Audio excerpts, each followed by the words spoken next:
No, I mean, I think there's something to be said about, especially when you're starting out a business, being like compulsive, like it's compulsory to like drive to build it and make sure it's the best possible thing on earth and that you're doing your best job.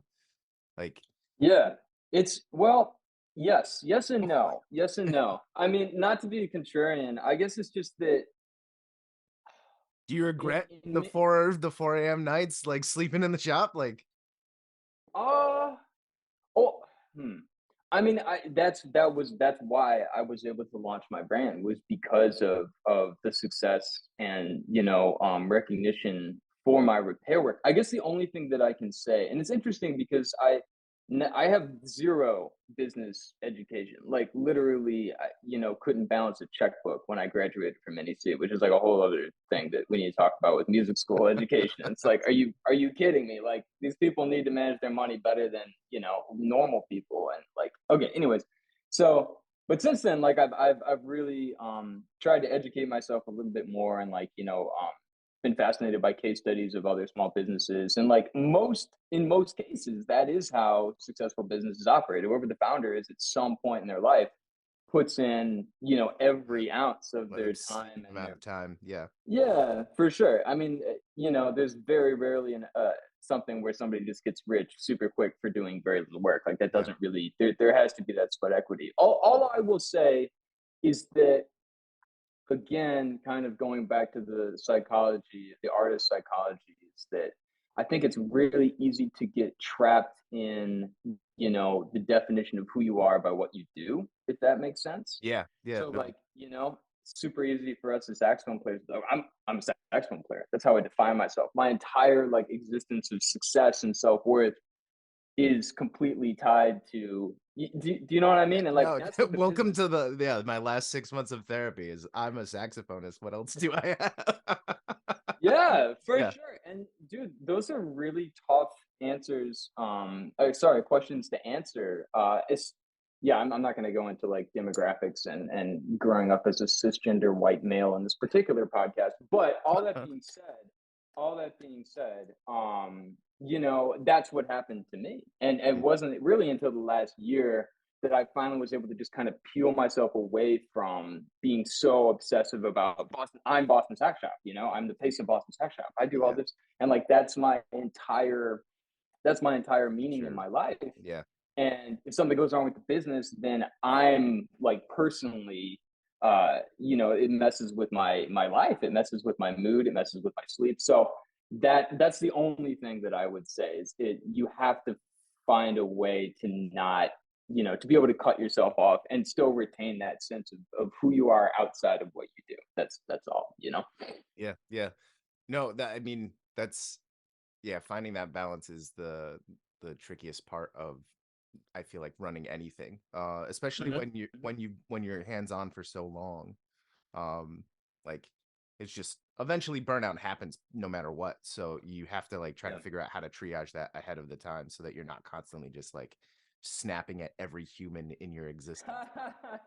Uh Yeah, yeah, for sure. And the other yeah. thing that I will say is I think that it's if you are a musician in 2022, you are a business. You are a small business owner. Yeah. No. I mean, for better or for worse. So like it all those principles I think hold true whether you're managing whatever, a multi-million dollar company or you're, playing gigs. Like you are a business. You got to think like that and also be careful of kind of those pitfalls, personally.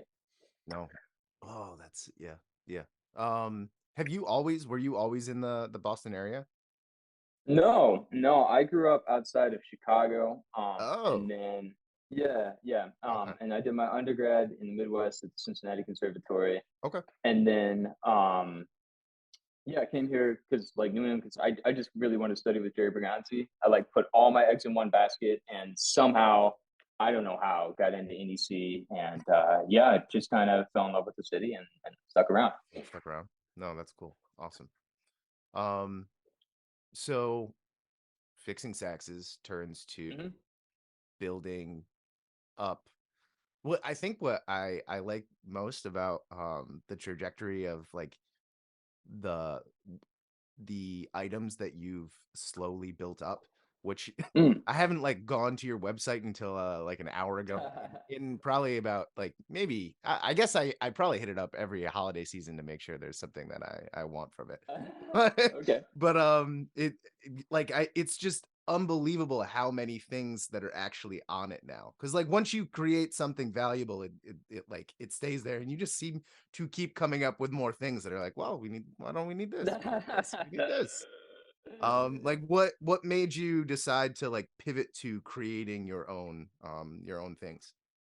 Sure. Okay. So, I'm again, I have my kind of, the hyper detail oriented tendencies, Yeah. and as a result, the stuff that I was seeking out to use myself as a player was always like, a little off the beaten path, like, looking for like Ishimori stuff, or like, getting Yeah. Regatti beads and bringing them in from France because nobody was really carrying them when I was in school. And like always trying to find like that, like really hyper kind of nerdy, but also like looking for the best quality. Because that's the other thing that I learned on such a deep level working on like mid-century crafted saxophones was like, it just completely opened my eyes to like how shitty everything is now. You don't say. And You don't say. yeah, exactly. Like that man, that experience of doing 1,000 Mark 610 overhauls, and Con 10Ms and King Super 20s, and just seeing how, and then researching, just manufacturing techniques, and also in many ways like advertising, just the cultural shift that we've had as consumers from going from, an impetus from like the generation and the generation after, from the Great Recession and the World Wars, where they're a main driving factor for them to buy something was like, how long is this going to last? Are there licensed repair technicians that can fix this? Because we're on a budget, and like we want to buy something that's going to last 25 years. Yeah. That Yeah. huge shift from there to what we think of now in most of our mainstream culture, which is like, oh, that's cool, but when does the next one come out? I want to get the next one, because that thrill of Yeah. the thrill of getting the new one Yeah. supersedes. I don't give a shit if this breaks in six Yeah. months. That's actually encouraged, because that means I get the new one. That Yeah. means I get, I the, get the next hit, the next little yeah, dopamine rush of getting that yeah, newest release. Yeah. exactly. And as a result, obviously manufacturers take full advantage of that. They're like, oh, so we can make this shittier and you'll still buy Yeah. it. Well, here we Dude, go. Let's lower the quality and no raise the one price. freaked out So when they heard about planned obsolescence. That's oh, yeah. I know, man. It's a totally different world. Okay, so that being said, I was looking for super high quality stuff. And at some point, again, no business training at all. Like 2 or 3 years in to Boston Sax Shop as a repair shop, people would ask me, they'd be like, "So where'd you get those reeds?" Or like, "What are you playing on?" It's like, "Oh yeah, these are Brigatti." Or like, "This is a Ted Klum mouthpiece." I'm like, "Oh, cool. I've never heard of that. Can I check it out?" Yeah, look at the craftsmanship. Like, look at this hard rubber quality, and like how thin these rails are, and like shit like that. And then like a year after doing that, I was like, I am an idiot. If I had these things here, people would probably buy them. Yeah, no Hello, kid. like business 101. This uh, just shows you like, how little I know. uh, So eventually I started reaching out to these brands that, at the time, in all fairness, weren't really didn't have a lot of airplay, yeah, in North yeah, America. So I started establishing these kind of footholds of relationships with what little extra money I had, and I bring in like, you know, 30 boxes of reeds at a time, or like 2 or 3 mouthpieces, and started seeing the return on that investment, which was, crazy to me, because when you're doing something service based, right? Like you do it and then you get paid. You do it and then you get paid. yeah, And like, when you move into products, and there's a billion pitfalls, but like I was like, holy shit, like I just made as much money as I would have made in 2 hours of working on the saxophone in like 20 minutes because this guy bought a mouthpiece. This is incredible. Oh my God. yeah, So so then I was like, okay, well, what can I do to like get the word out more nationally than just my little local community here in Boston? And I'd always had an interest in photography and kind of advertising, maybe adjacent to, watching Mad Men like 50 times when it came out. But I started taking these photographs of the products, and I was inspired by other industries that I'm interested, like, fashion, which obviously I'm not repping this morning in my fucking dog walking outfit.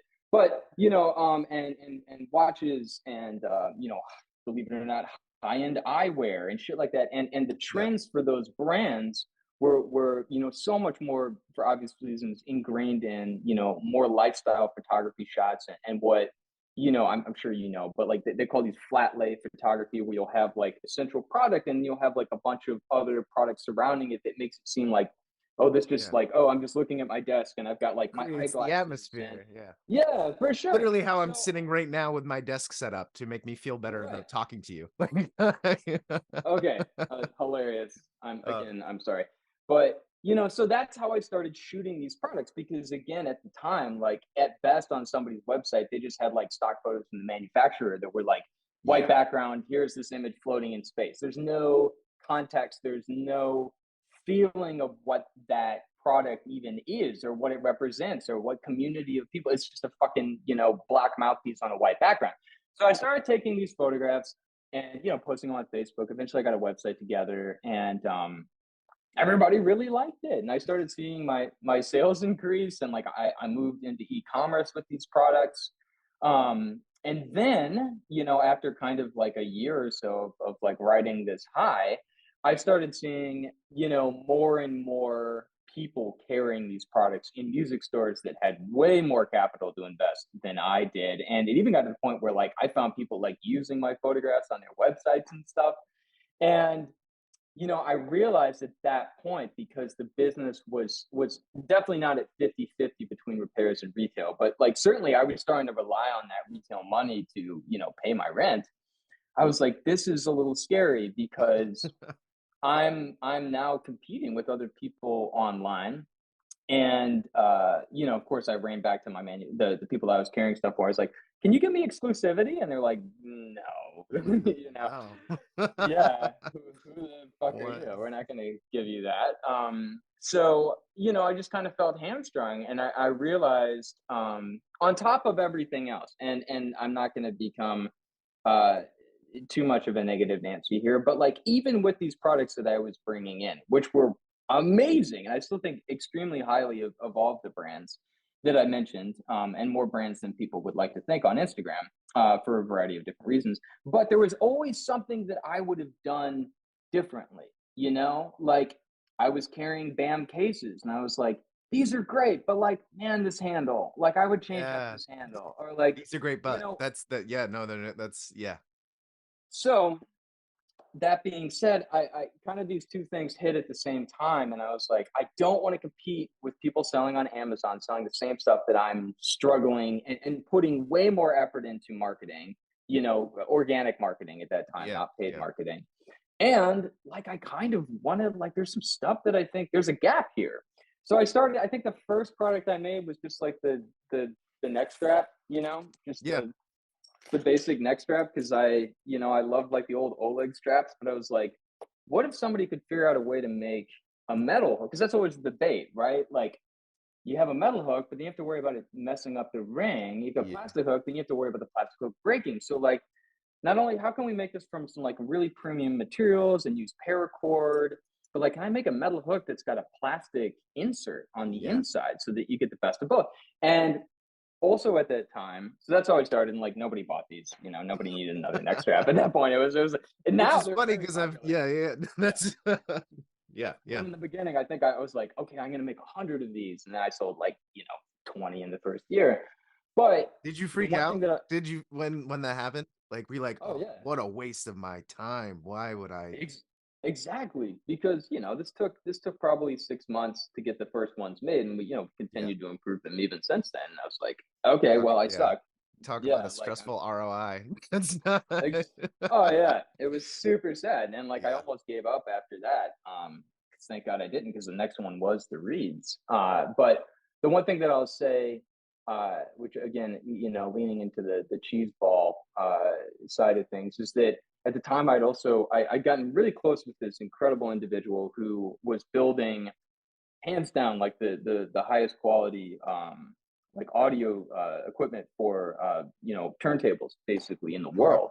And he was a client of the shops and a great inventor and tinkerer and always focusing on improving and improving his designs. And I just remember there's one thing he said that really stuck with me, which was like, if what you're going to make isn't going to solve a problem in the current market, even if it's a small one, don't make it. It's a waste of time. Like you don't just want to be another person out there, creating things that just, flood a market space that already has a bunch of crap that's similar in it. So that has always been, even in the smallest stupid stuff like mechanical pencils and shit that I make for Boston Sax Shop. Like that's always been a through line for me. Is like I could tell you, well, maybe not the mechanical pencils, but almost every product that I've made, like I have a reason. Like the reason for this one was the hook. That was Yeah. that was it, and that's just been really important. It was the same thing with the reeds, and once the reeds came out, that was when everything really kind of shifted and changed.